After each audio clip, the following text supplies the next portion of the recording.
So let's start recording. Okay. Hey everyone, this is Brandon Krieger from KNSS Consulting. I got Monty here from Spy Gadget Rentals. Today we're going to talk about, are your children safe online? So Monty, how was your week? How was your last week? Anything exciting happen? I guess for me, what really makes for a good weekend is when nothing exciting happens. sometimes when things just go, smoothly, and there's not a whole bunch of things that are unusual. That's when I'm more satisfied. So, as far as I can remember, I'll try to rustle some brain cells in here. But yeah, as far as I can remember, everything turned out pretty good. What about yours? Good week. Excellent. Kind of got some things cleared up. Downloaded all the Blab videos, getting ready for the iTunes. Uploading all the recordings to iTunes so people can listen as on their go as they are about their day. So it'll be available on podcasts. Cleaned up a few things like that. Looking at offering a special offer for people that come and watch the show as well. They're going to be able to join our mailing list, and then they're going to get a free ebook to really get them started. So that'll be good. And then this morning, as we were talking through the pre-show, just kind of getting ready, I got, an introduction to what we're talking about, what we're protecting against. When I got contacted by someone that was supposed to be from the federal government, that was connected with Facebook, and now supposedly I was a lucky winner of $150 million. Right now, of course, we kind of look at it and kind of go, okay, what's this really all about? What's this? $150 million. So I dug a little bit deep. What do they need? What information? Sure enough, they have in their waiver, the guy sent me, that they don't need my personal identifying information. They don't need this. They don't need that. All they need me to do is send something. But he didn't get it. He didn't follow up with that. So I was asking him, and something I recommend you guys to do is look at the 419 Nigerian scam and ask them if they know about it. Right, and if of course it's from the federal government, they're the ones who set that guidelines of the 419 scam and the legalities around it. If they're from the federal government and they don't know about it, there's an issue. That's kind of a red flag. But again, Facebook's not giving $150 million away for free just because you're a lucky winner. Facebook doesn't give that money away. If they did, trust me, it'd be all over the internet. We'd all be hearing about it. Right. I heard of bounties being offered, but that's kind of extreme for just about any corporation.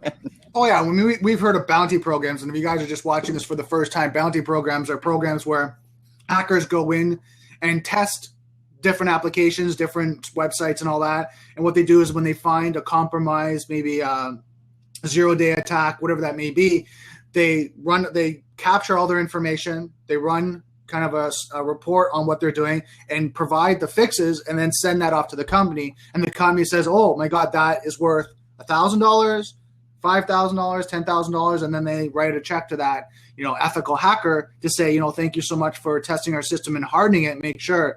But for someone to win like the lottery, $150 million. Right. Right. But these are the things that we're talking about, and why we're doing the show is the compromises that people see day in and day out. And this comes through, and I've got this through, instant messaging chat. This was through Google Plus that someone wanted to add me, and I just wanted to kind of see where the rabbit hole went. And they went down this rabbit hole, and sure enough, it was someone trying to compromise myself. Now, if I wasn't paying attention, I didn't, know what I know, I could have gone down a little bit further and gave them something that I shouldn't have. Right? And this is why we're trying to protect people. Yeah, it's a very good point. See, sometimes we have to consider that if someone presents this proposal to one that's really early in the morning, really late at night, a lot of times they do these things intentionally to catch us off guard. So yeah, if be careful, you guys, because if you're staying up all night and you're online and then someone presents this thing just at the right time, guess what? You just may overlook the idea that I need to be rational, I need to use some logic, and I need to take a precaution. Same thing with getting up early in the morning and being presented with something. You before you get your coffee, you're not quite as aware and checking all the T's and crossing all the T's and checking all the I's, just to make absolutely sure that that I'm making that I understand what I'm doing here. So we got to be careful, particularly when we were caught off guard. Yeah, and you're right, Monty, because what happens is when it comes to cyber attacks, the highest attack vector right now is social engineering. And social engineering can happen on all different platforms, through email, through phone calls, through voice messages, through texting, through your social communication like Snapchat and like that, to, in person, right? It can be someone can socially engineer you and you not know it. So it could be over phone calls, it could be just in person, someone asking you certain questions, and they get that information and they go online, they do research. So this is why we're doing the show, to kind of keep you, front of mind, to keep aware of, your surroundings and have security awareness, right? Cybersecurity awareness as you're going through your day, that red flags are hitting because you're like, oh my God, Monty and Brandon said this. Oh yeah, they said this. Oh, yep. Yeah. Okay.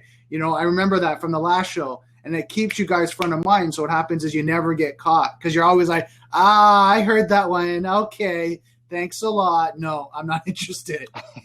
Yeah, it should literally be that easy for us to eventually get to that point, because again, constantly reviewing this, just like your earthquake preparedness plan, or a drill at the company where you work at, maybe where where you're going to go in the event if there's a fire or something happens, right? These things, you want it to be second nature.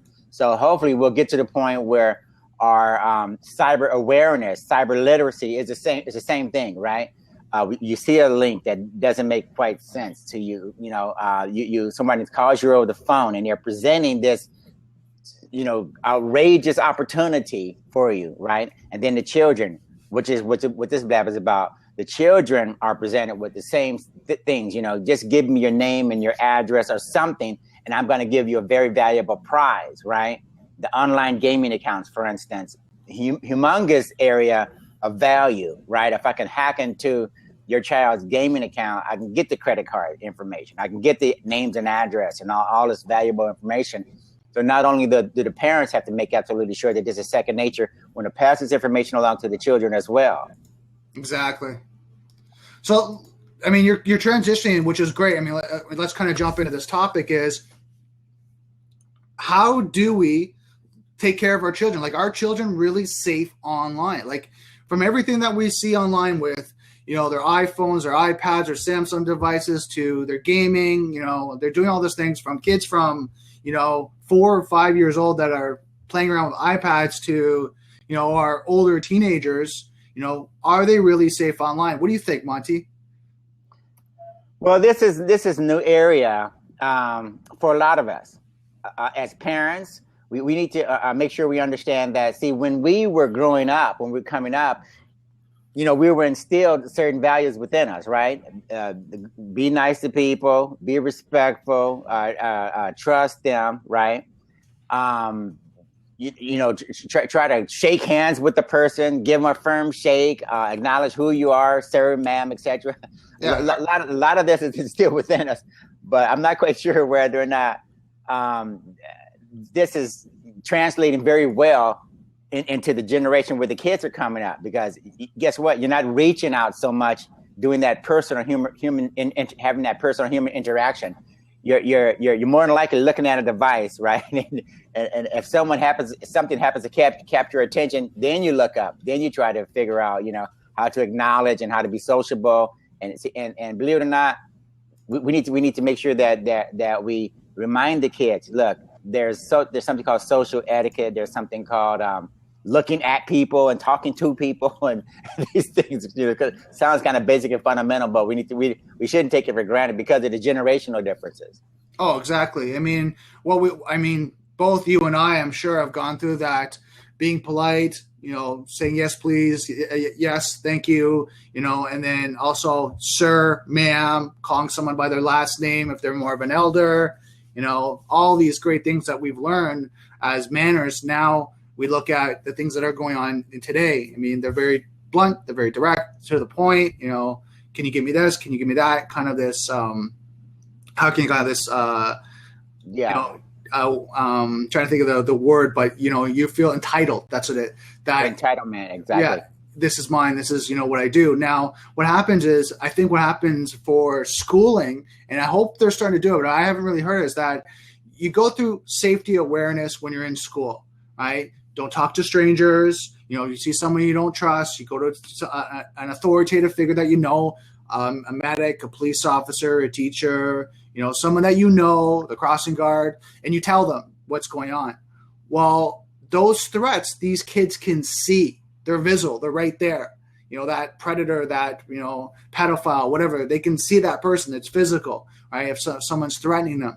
But when it comes to social media and cybersecurity, they can't see that threat because it's hidden, right? It's hidden behind a catfish identity, right? And give you kind of a little bit more depth of catfish is basically someone taking someone else's identity, right, and posing as that person to manipulate the subject that they're trying to connect with. So if I'm trying to connect with Monty, I might have a profile of a very good-looking woman, maybe the ages of between, late 20s, saying, "Oh my God, Monty, I really like you. I want to connect with you. Thank you so much."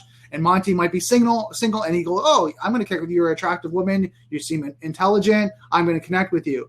And through that, I'm going to start to engage with him. Well, we're seeing that online with predators now. They're posing as 14-year-olds, 13-year-olds, 15-year-olds, right? And they're posing as them, and they're starting a conversation, right? And they're talking at their level of, what's current, what's going on in the environment. And then what happens is the young children connect with them thinking, "Oh, it's just Johnny, it's just Bobby, it's just Stacy," and they think they're connecting with them, but really on the other side, it's not who they think it is. And they're trying to collect some information, maybe, their schedule, what they're doing, when's their parents home, all this information so they can compromise them. And that's why we have to kind of look at child safety and child awareness and understand, because I know the kids I talk to, their entitlement beliefs and their ego is there. No, I know no one could ever do that to me. And these are the ones that get caught because they think they know. And I told you guys right now this morning, that situation with me, if I wasn't aware and constantly studying, constantly on that could have thrown me for a loop. But I knew the numbers, 150 million, it's kind of out there. But with the kids, when they don't know, when they're talking more on personal self-esteem issues, "Oh, you're so beautiful. Oh my God, you're so attractive." And they're building up their ego and their self-esteem. Well, what happens is they can get trapped in this. And this is something that I think we need to talk about when we're talking about parents on it. They have to understand that sometimes they don't know what's going on in their child's mind, where they're looking for validation. And what happens is through these, sites, applications, chat forums, what happens is they can be getting validation through that from their community, from their followers. And then what happens is it could be the wrong validation.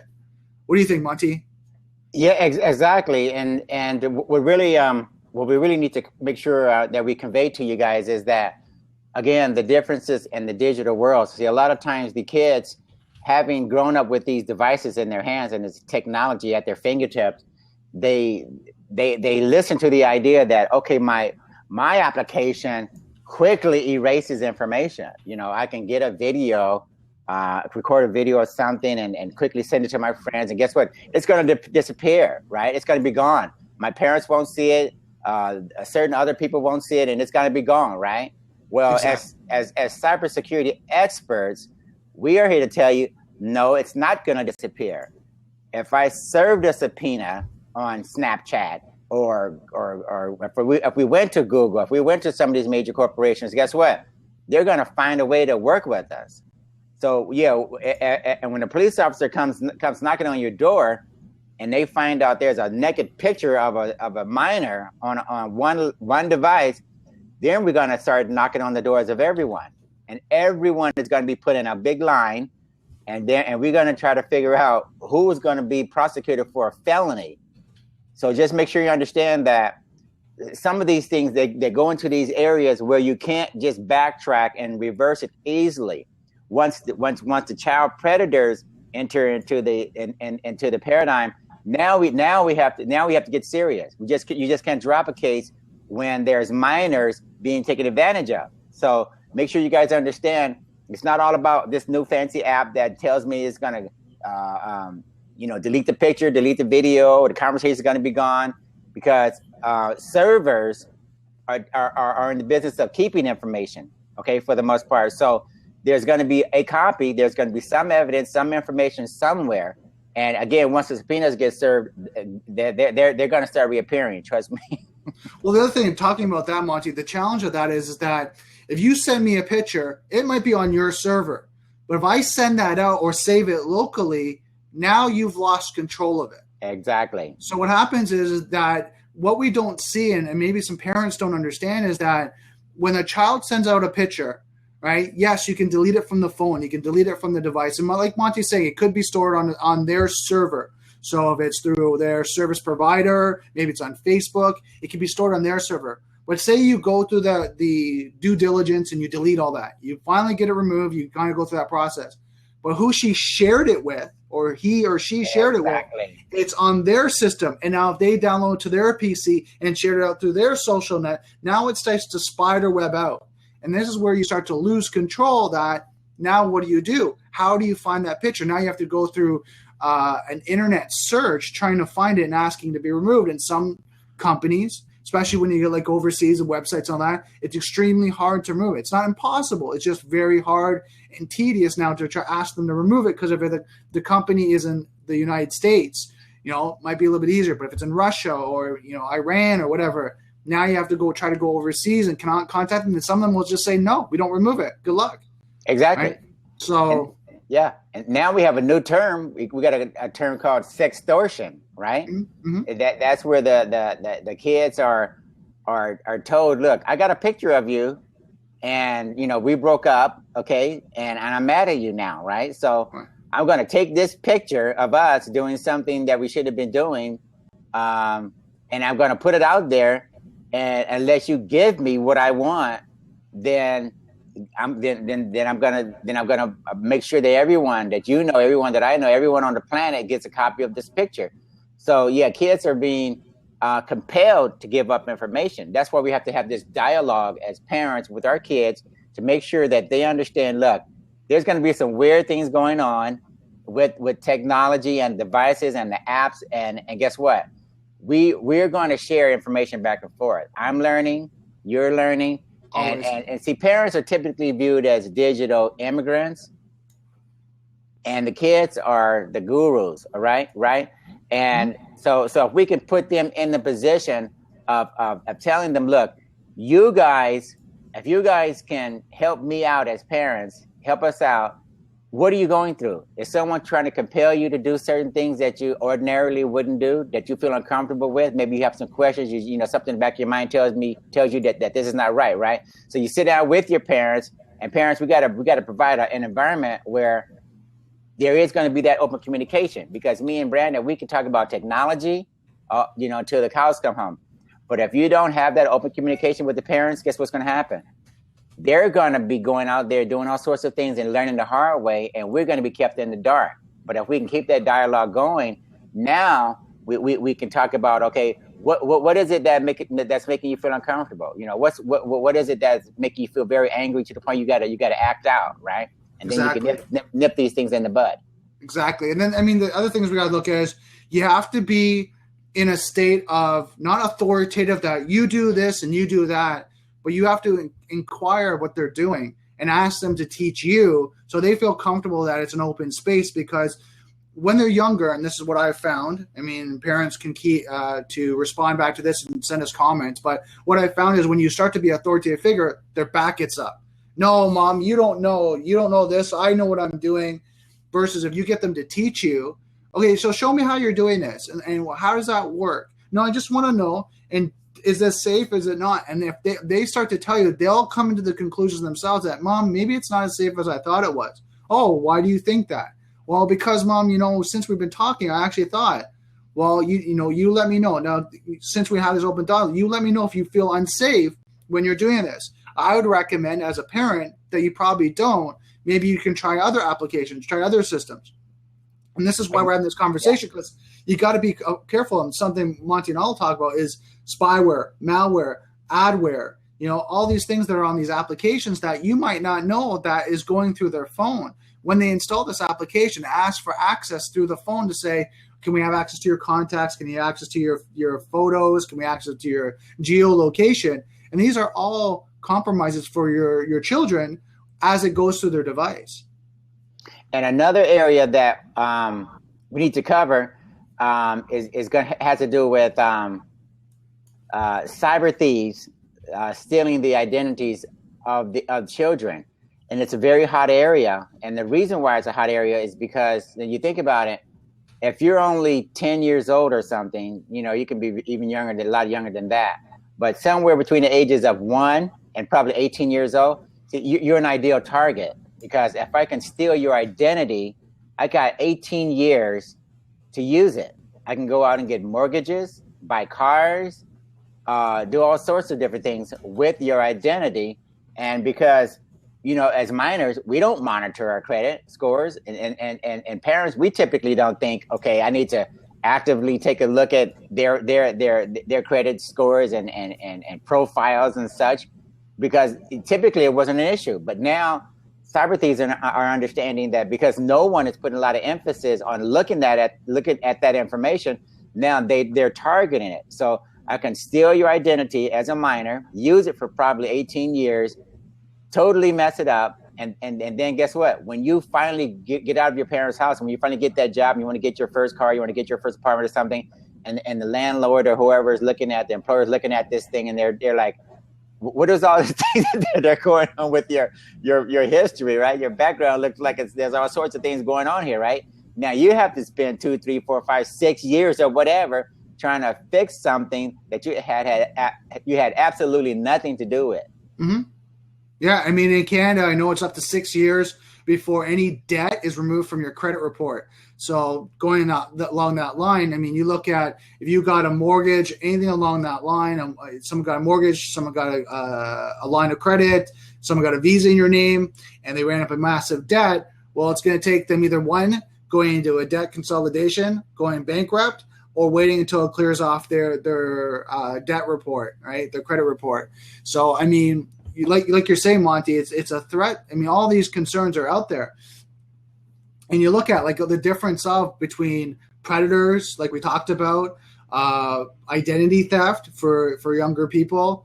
All these threats are real vulnerabilities for children because they don't know. They're not wise enough to be looking out for this. They're thinking about their days, their friends, their school, your sports, what they're doing. And having this responsibility thrown on them now because of technology is a big weight. And that's why it's a family thing. It needs to be discussed, openly and make sure it's protected, because the other thing on top of this, Monty, something that, we both have seen is when they post something they shouldn't, and that affects them future.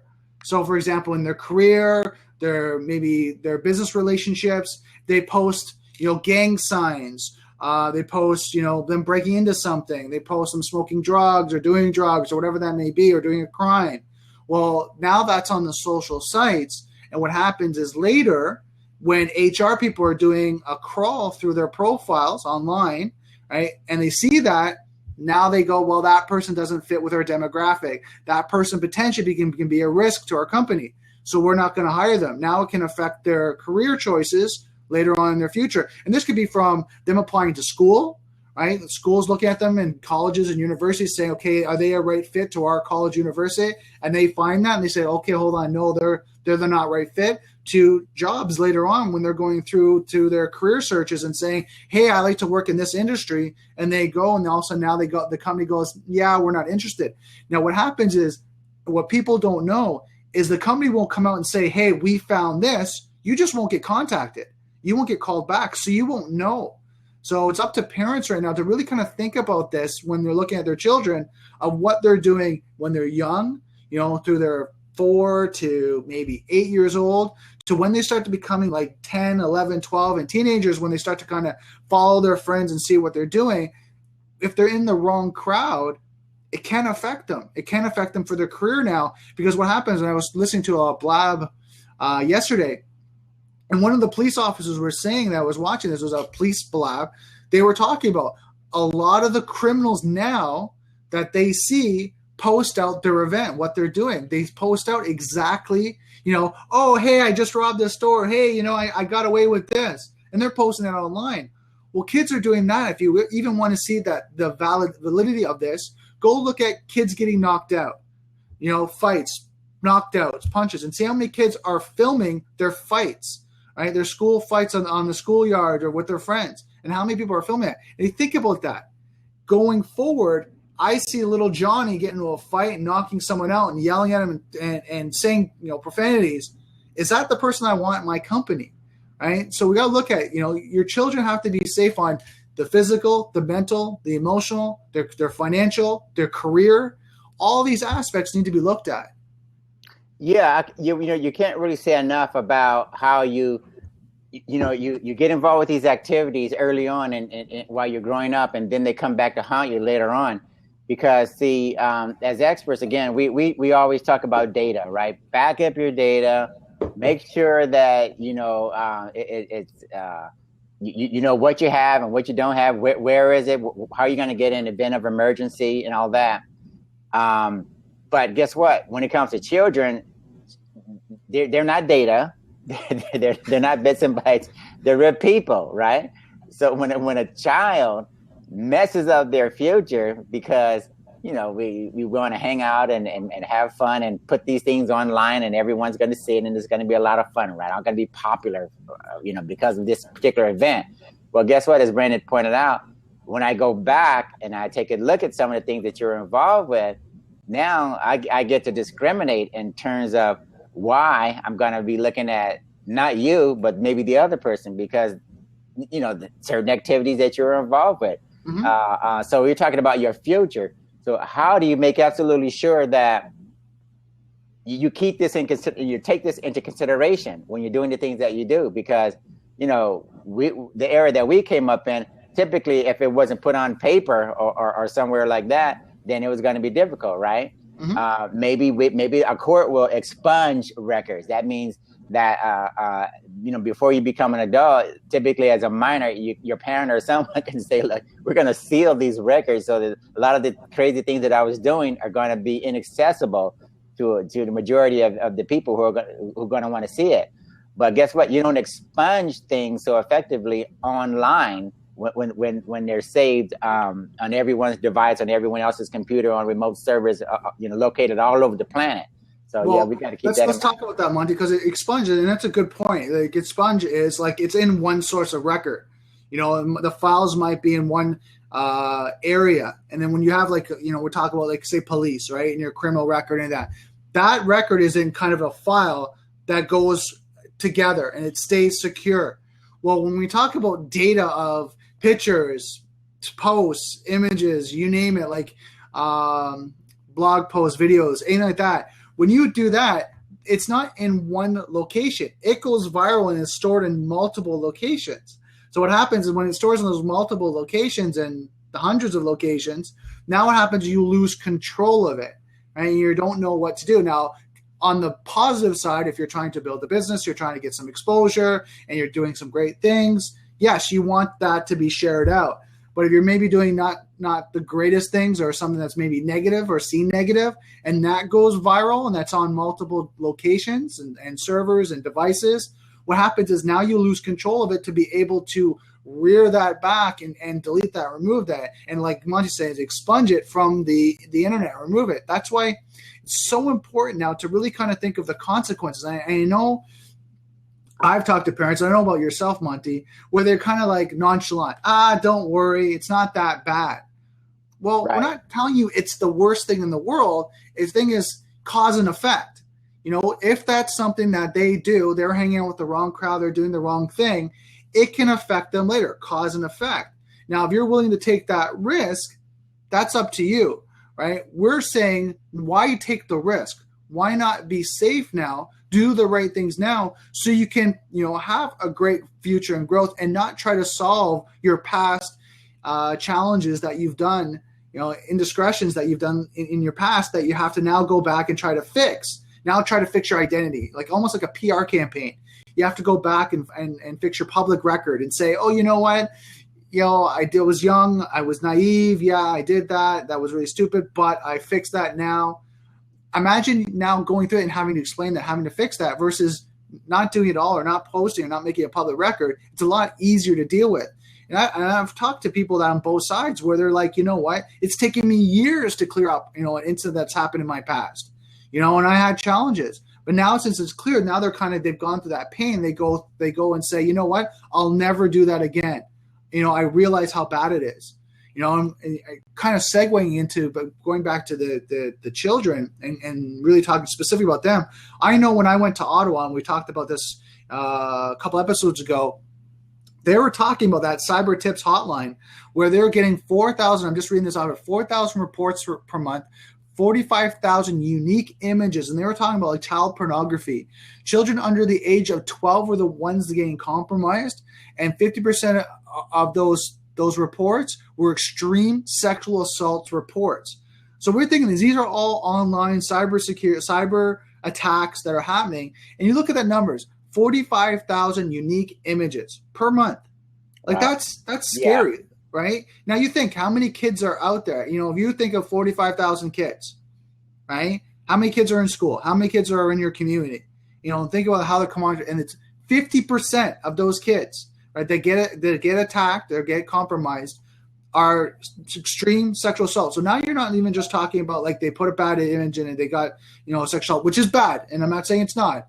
But right. Now there's extreme sexual assault. So now they have to deal with psychology, counseling, dealing with, self-esteem issues and self-worth issues, all later now into their future. So this is a big issue, which I think parents really need to kind of consider and really think about, strategize how they use technology and how they work with their children with the technology that's around them. Well, and if that's not serious enough, there was a police officer, just like there's police officers in pretty much every state. There's departments that try to focus on the same issues, and they try to drive the point home. Because when you come home from vacation and everything is gone out of the house, the dog is gone, the cat is gone, and it looks like a perfect setup, right? Mm-hmm. But then the officer goes, "Okay, did you go to Hawaii? Did you fly out of LAX at 9:00 in the evening? Do you have 2 daughters and 1 son? Mm-hmm. Did they put this or make a reference to that?" You're wondering, well, how does he know all of this stuff, right? It's because a lot of times we take for granted that when we first opportunity we get when something good is happening in our lives, guess what? We go to social media, we go to Facebook, we go to Twitter, and we start posting. Okay, hashtag having a good time in Hawaii or something. These things are automatically put online. Okay, the first opportunity we get, and we don't think about the repercussions of what happens when the burglar sees it, right? Mm-hmm. And he or she is looking at that information. There was one individual out of the University of California. He decided, okay, let me look into the idea of aggregating information from Twitter, right? Publicly available information. What he did was he used the technology to extract information from Twitter, because guess what? Twitter has a geolocation feature just like everyone else does. Mm-hmm. And when you enable your location setting on your iPhone or the equivalent on your Android phone, but as you're tweeting, that information goes out so your friends can see that you're at the coffee shop, that you're here, you're there, right? Well, guess what? As a child predator, that's exactly what I want. I want to see, where do you spend the most time? Okay, are you at the Starbucks in line complaining about your cappuccino or frappuccino or whatever it is? Do you spend? Are you at home? Is this lighting up? Because this is a literal map that this guy put together, and it shows where you're spending the most time. Where do you visit? What all this information is clearly put in a graphical, easy to look at user interface, and that information, believe it or not, is publicly available. Okay, mm-hmm. Anybody with computer skills, a certain amount of computer skills, can put this information together and determine where you are, where your children are, where you go, and where you spend the most time. And guess what? It can be used against you very effectively. So that is something that can make the difference between, unfortunately, whether or not your child comes home safely or comes home at all. So you got to be very, very careful in terms of making sure you understand we got a social footprint out there, and predators and different people, bad guys, are looking for that social footprint, and they're trying to figure out where you are or what you're doing at any given point in time. Oh, exactly. I mean, and that's this concern that we all have, is that, are you posting, and this goes for children as well as adults, are you posting information that can compromise you online?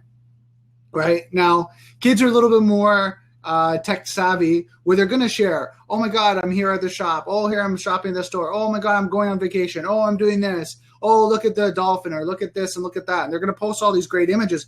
But like you're saying, it's real time, right? They're not saving it to post later. They're posting in real time that, hey, I'm in Mexico. I'm in Punta Cana. I'm in Costa Rica. I'm in Brazil, And if you're in Canada, United States, and you're that far away from your home, and people kind of go, well, they left, he did a geo kind of post saying that he's in LAX and he's in the airport. Oh, well, now he's in Punta Cana, several hours later. Oh, he's at the hotel. Well, now I know they're gone. So like you said, they can compromise it. So I think the concern is like how to still have fun with social media, but do it in a way that you protect yourself. Tell your family members, your children, that it's not a bad thing to post out, but save it till you get home, right? If you want to do video chats and all that, make sure you don't you chat with only the people that you know and your friends. Don't do Snapchats. Don't do, tweets out, with geo tags on, with images showing where you are. Because even the one thing that we know, Monty, is that if you post a picture with a background behind you, I can pull that picture up on the internet and try to find landmarks behind you to find out where you are. Right? It might not be geotagging. It might be just the image itself, where I see a pyramid in the background or a sculpture or something along that line, where now I go, they're there. Okay. And these are the things that are compromised. So if they come home and then they post, here's my vacation, here's my trip, then what happens is as long as you plan your trips sporadically throughout the year, then what happens is now you're not compromised that every June you guys go in the first week. Well, I know this year, and I can go through your social sites and watch your son go, hey, June 1st to June 14th. Last year they went away. The year before, June 1st to June 14th. I know. This year they're going away June 1st to June 14th, 2015. So I'm just going to wait, and then I'm going to go and compromise their house. And then see, a lot of this tends to border on what you shouldn't do, and don't do this and don't do that. But look, there's also a flip side to that, you guys. We're not just going to chastise you in terms of, you got to do this, you got to be aware of that, and cross all these T's and dot all these I's, right? This is the good news. There are some good things, positive behaviors that we want to reinforce as well. Okay, let's talk about some of the practical things that we want to practice. For instance, good best practices around the house. One thing, Brandon, that we probably want to think about and make sure people understand is, let's say there's a dedicated computer, right? Mm-hmm. Why would you want to have a dedicated computer so that, you can get into why, but why should there be a dedicated computer? Why should there be a certain place where all the devices are charged? Why should there be a certain time where there are no devices that are at the dinner table? Mm-hmm. What about in the car? Why should there be etiquette in terms of what am I allowed to do in the car, when it comes to electronic devices? Right. So let's kind of go through the family environment. First and foremost, when kids are younger, yes, they should have a computer in the family room, right? And they shouldn't have it in their bedroom. They shouldn't have it in an isolated area where you can't monitor and see what they're doing. And it should be one computer or maybe two in the area, depending on how many children you have, right? Maybe a couple laptops, but it should be in that one area. And the reason why it should be in that one area is so, one, you can see what they're doing. You can tell them. You're going to kind of check what they're up to. Two, if it's on a computer where they don't have install rights, they don't have administrative rights, they have user rights, you can look through their logs and see what they're doing. You can set up logs that you can look through their caching of their history on their internet. right? You can look through the logs of the actual system itself and see what they're installing, what they're trying to work on, right? So you can do a history and see. Yes, I know it's kind of a big brother approach, but at least you kind of see if they clicked on a website and they weren't supposed to go there, you can ask them, hey, what's that website? And they're like, oh, by accident, I clicked on an ad. Okay, well, just be careful clicking on ads because some of them have spyware and viruses. Or if you see that website coming up again and again and again, now I can go, okay, little Billy, why are you going to this website? Oh, well, they had a cool picture. They had this, they had that. Okay, well, you can't go to that website anymore. And then you can put up like pop-up blockers and different blockers will block those websites that they can't go to them anymore, right? And then just, they can't get to them. So now it protects them because it could be a phishing website where it's trying to collect information, where it's trying to collect data. So that's one thing when you look at protecting your children when they're using their devices. And then, again, having access to their smartphones and their smart devices and being able to monitor them. Next, what Monty was saying, and I'll just kind of finish with this one point. You'll kind of jump in, Monty. Go ahead. Family environment. When you have family time, have the devices into a basket. That's time to kind of spend time with the family. Because what happens is we got to know when to disconnect. That we're not always like what we see is, so yeah, mom, that's okay. Yeah, no, I'll do that. Okay. Right. Their head's not down. It's okay. Mom, I'll put that away. I'll go out and play. I'll go play some sports. I'll do some things. I'll get active. This is not just for their safety, what they're talking with the device, but it's also for their mindset, for their health and wellness and well-being, exactly. As well as being around electronic device too much can throw off their circadian rhythms and their vibrations. So what happens is they can't sleep. They're always vibrating. Right. Very important. And remember also that because we're the parents, we control the tools, right?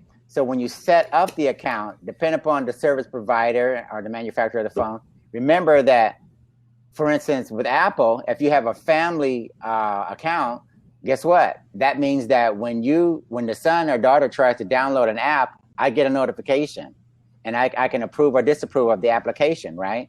So, and with Android, you want to take a look at how much flexibility does the kid have when they're downloading apps, okay? I think Apple calls it parental controls or something, and then Google they have an equivalent name, for the same thing. So make sure you understand that when you set up these accounts, what takes place on that phone really should ultimately go through the parents. And as Brandon brought up, when it's time to go to bed at night, we want to get off the devices, and we want to make sure that 9 or 10, 8 or 9, 10 o'clock or whatever, that the devices are put down, put at the charging stations. Because if we have a central charging station for all of our devices, laptops, phones, everything else, then that prevents the children from taking the device into the bedroom and staying up all night long playing games or whatever they're doing, and that way also when they leave to go to school in the morning or whatever, and you ask them when they come back home, why didn't you answer the phone or whatever, they can't say because the battery died. Because the purpose of giving you the device as a child is for me to communicate with you, not so you can play games, not anything else. Because I want you to answer me when I try to get in touch with you. Okay, so and there are even contracts, and I'm gonna leave that up to Brandon in terms of making sure that he gives you guys the appropriate information resources so that we can take a look at terms of service. Yeah, terms of service. What is it called? AUP, acceptable use policy. Mm-hmm. Okay, just like in businesses, we have acceptable use policies when we download software and do certain things with our favorite applications and such. Well, there's nothing wrong with having that in the home, right? Well, let me ask you this. What we both see is how many people, and I have this question for people that are watching this or even watch this later, how many people actually read the terms of service of the acceptable use policy? I could probably tell you it's a high 90% that doesn't go through page by page, line by line, and understand the contract. Because some of the contract, and don't get me wrong, I mean, there's a lot of legal jargon and terms that you have to have a kind of a legal degree to look up. I mean, there's a lot of things that I'll consult with my lawyer and say, what does this actually mean? Like, I have an idea, a concept, but what does this really mean? Exactly. I don't think parents on an average, not all parents, but on an average, really go through it and understand what they're really doing with the acceptable use policy, the terms of service, when they're giving that device, because they don't realize the responsibility that they're taking on for themselves and what they're giving to their children. Because I heard this term with the police officer was talking about the other day. It could be a loaded weapon, right? It could be used for a device for great things and being able to connect with their friends, share information, to learn, to be connected. A great tool. But also in the loaded weapon is they can post out the wrong picture. They can get in a compromised position.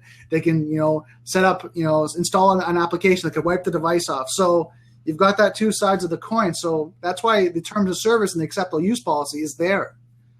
Yeah, and I'm thinking, why don't we take the same concept, right, and literally draw up with the kids' input and with as between the parents and the kids, this is our acceptable use policy for the devices, for when you're going to use them, when they're going to be offline, when they're going to be charged, what happens when I try to call you and such. Because believe it or not, when you work together with your kids and you say, okay, look, this is our policy, we agreed upon it, right? And your phone privileges depend upon how well you are adhering to the policy. Mm-hmm. And also, just so you guys will know, your local service providers, they also have a lot of different services that they're offering with the phones and such now, where you can monitor quite extensively, either tracking, maybe you can find out about text messages that were sent and received, apps that were used and how often. So if you have any doubt as far as how much flexibility that you have or control rather that you have with these phones and gadgets that you're giving away to the kids, contact your service provider. Because mm-hmm. See, in my field, my area of expertise, we get calls every day where someone says, I want an application so I can, intercept someone's voice communications and text messages and such, right?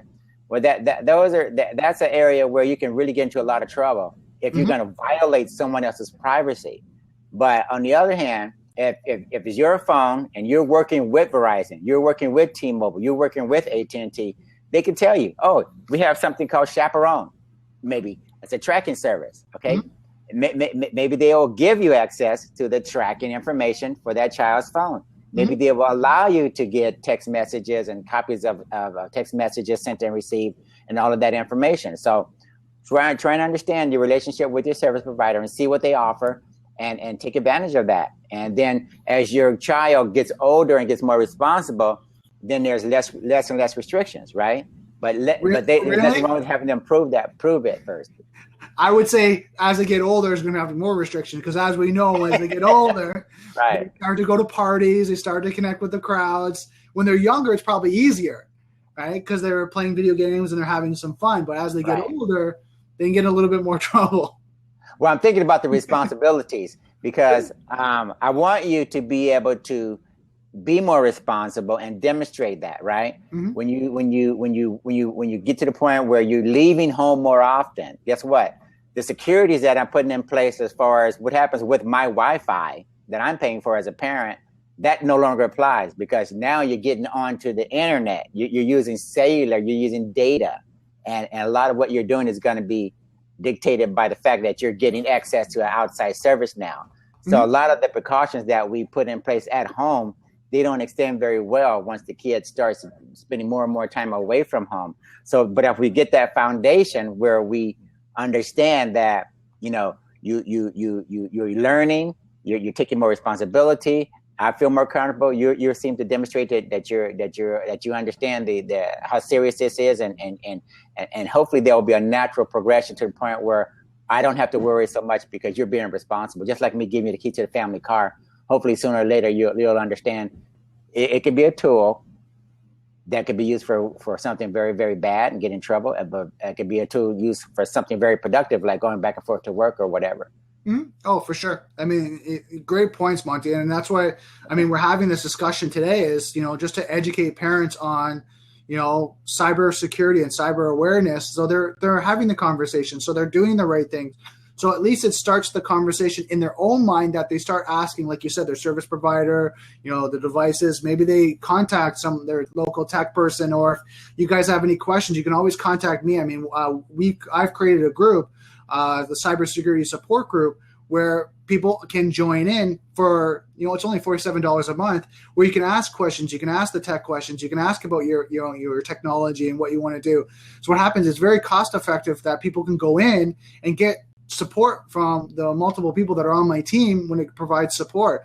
Also, with Monty and myself doing these shows weekly to be here, so you can come out live and say, hey, you know what? I saw your show and I did have a question, can you help me with this? And we're here to help you guys do that and really kind of provide that support. So Monty, we got about 8 minutes left. What is a couple tips that you would give parents right now today that they can walk away with, that they can start doing? Well, I think right now, just understand, look, it's a different world, and they have an interest. They have this a desire to make use of these very sophisticated tools. Try to channel that energy. Don't just stifle it, talking about no, don't do this, don't do that, don't go online, blah, blah, blah, blah, blah. That's negative. That's negative reinforcement. What we want to do, we want to encourage that energy, but we want to focus it in the right areas. Now, for instance, there's an organization called Cyber Races, whereby you get a chance to learn how to focus those computer skills that as your son or daughter, focus them into a certain area. There's Khan Academy, where you get a chance to learn coding as a male or female, doesn't matter. Cyber Patriot, I think is another area where you can have kids focus on whether or not they can become more better at hacking and honing those skills for positiveness. There's a number of different places where you can channel that energy in a positive direction. So we don't want to stifle it. We want to cultivate it and nourish it, but we want to focus it in the right direction, because they could become the next Mark Zuckerberg, right? You never know. Maybe they'll work for the Department of Homeland Security, and everyone will rely upon them, your son or daughter, to secure their corporations, networks, banking network, or whatever it is. So you never know. Maybe there'll be a social media site where they make some outrageous sums of money. Who knows what could happen? Oh, you never know. And these are some good points. I mean, what I would probably recommend with parents is get educated. Right? Do your due diligence right now and get educated as much as you can. Listen to podcasts. Come and watch this. This live video or our podcast. Just connect and try to learn as much as you can about cybersecurity, technology, the Internet of Things. And ask questions. There's no stupid question. Right? Come out and ask, all the questions that you have, right? Try to figure this out and learn what's the technology doing, how it works, what you should know and what should happen, what, should you use and how should you use it and how should your family use it? Ask all those great questions. Second is have the conversation with your children. They're going to be your biggest resource for information when it comes to technology in the home, because they're playing with it. They're doing it. So have conversations. And like Monty says, constructively, openly, a positive conversation, not coming down as an authoritative, but having the control to say yes or no. Right? And what I mean is kind of giving examples like, hey, Bobby, what are you playing with this week? What kind of application? Show me. I love to learn. And then you say, hey, Mom, I'm using this. Or hey, Dad, I'm trying this. Okay, how does that work? Okay, good. And does it connect online? You ask the right questions. Does it connect online? Is it Wi-Fi? Do you chat with people? Is there video chat? And when you start asking those questions, kind of see where the vulnerabilities could be. Is there ads that pop up? No, and there's no ads. No, there's video. Yes, there's video. Oh, do you have friends online? Where are your friends? Are they, locally, the guys at school, or is it someone, overseas? Oh, I don't know, Dad. I've got 3 friends from school, but there's one, that, I connected with. I think he's in the States. So that's all also a red flag. So you ask these questions, and then now you can kind of go through discussion points where you say, you know what, do you think it's really good to connect with a guy from the States? Do you really know him? Right? Do you think that's the person who's there? and then they can educate you. Well, yeah, Dad, I think he's okay. Okay, well, let me know if they ask you for anything that you don't feel comfortable with or something that you shouldn't be doing. And like sending pictures or doing that or talking about where we're going on vacation, and kind of lay that out, because now you have this open dialogue and conversation.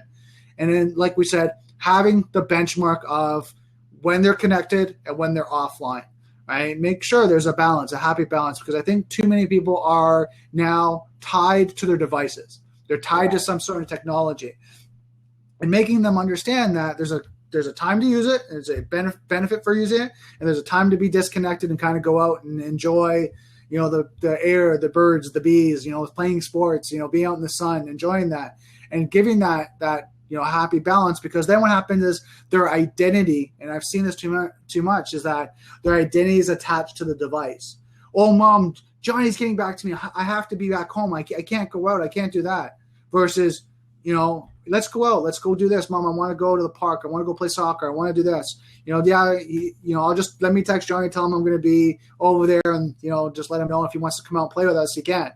Perfect, versus them being tied to it, that it's identity. I have to look at if someone's following me, if someone's liking, someone commented on my video or my post, right? So having that kind of separation really help them to grow and help them with their self-esteem. Because one thing I find is, and I watched this, there was a documentary on YouTube, I think it was, on Netflix, and they were talking about how the generation Y and Generation X, right, are starting to come to where their identity is tied to the device, tied to their YouTube channel, their Facebook, where if they don't get a like or they don't get a comment, they feel bad about themselves.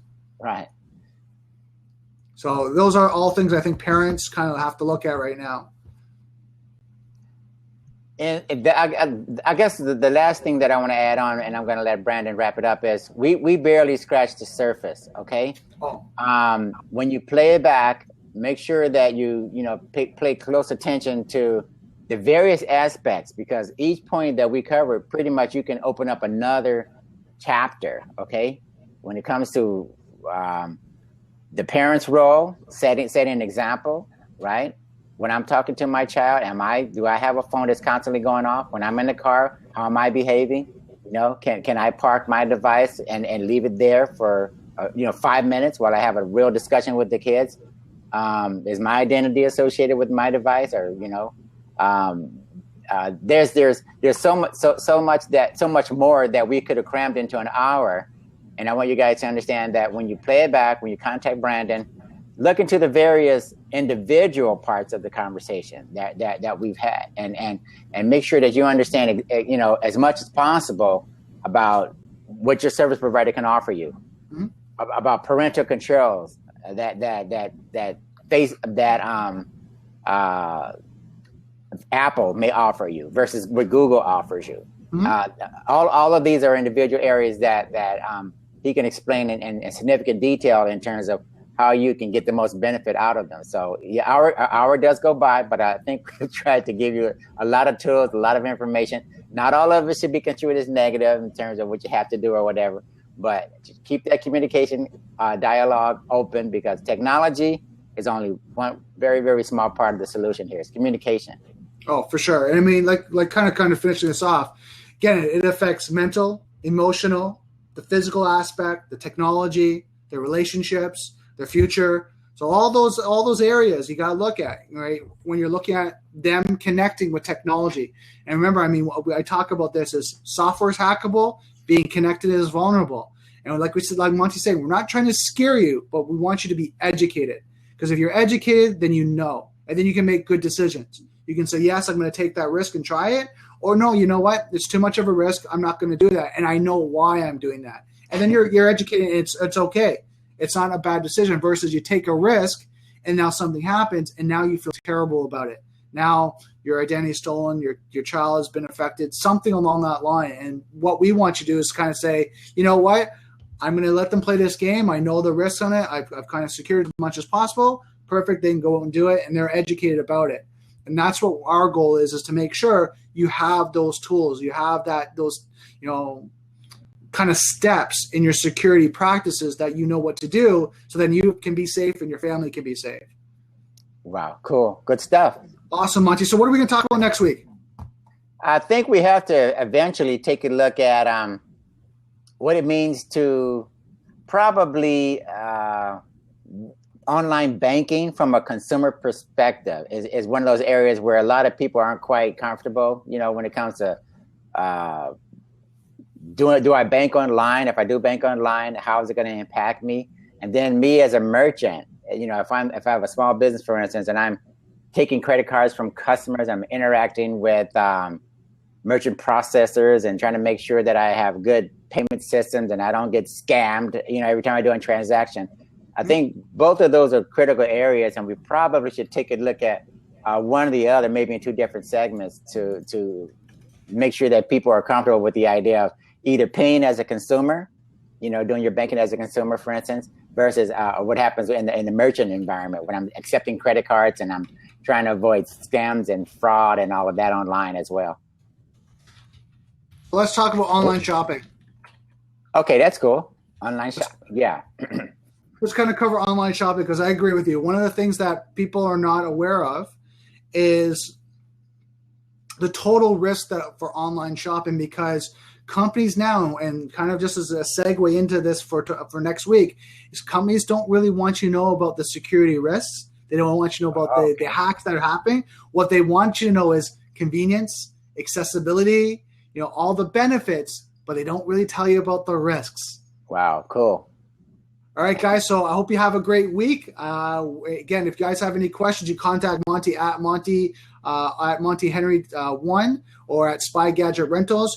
You guys can contact me at Twitter at Brandon Krieger, or even now on Snapchat. And if you guys have any questions, again, I've set up a system that can help support you guys and provide support, because again, cybersecurity is such a big, big concern right now. More and more companies, $40 billion as of today for 2015 were lost in compromises. Wow. So I don't want you guys to be one of those people. I'd rather you guys be educated and secure.